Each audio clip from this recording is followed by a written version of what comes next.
What is the Rebbe's view on birth control? That a person should have as many children as they possibly could.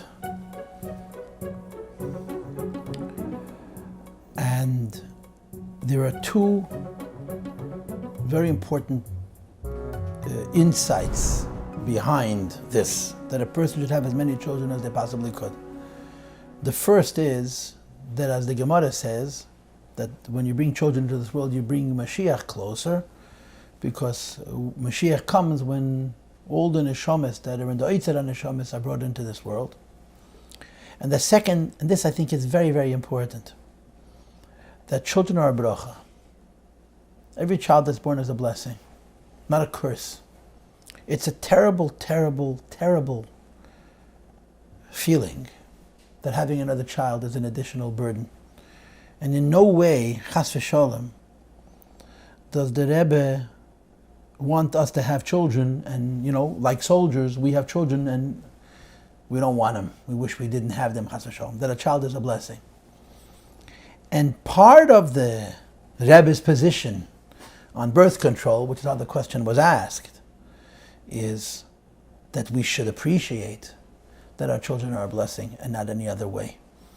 And that's part of the job. Part of the job of bringing children into this world is to want them and to desire them and celebrate them. The greatest thing we have in our life is our children.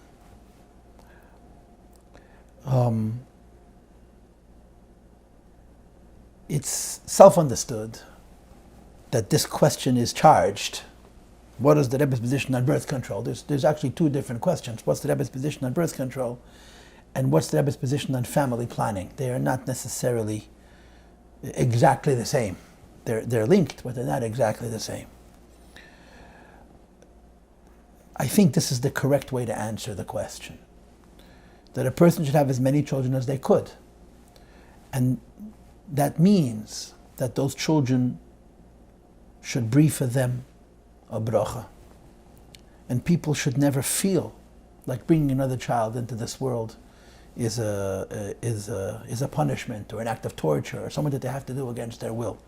Because I think then it defeats the entire spirit of what the Rebbe is saying. Now, there's so much more that needs to be said on this subject. And I'm not going to say it. I'm going to leave this just the way it is. And somebody else will address the details of it, if you will.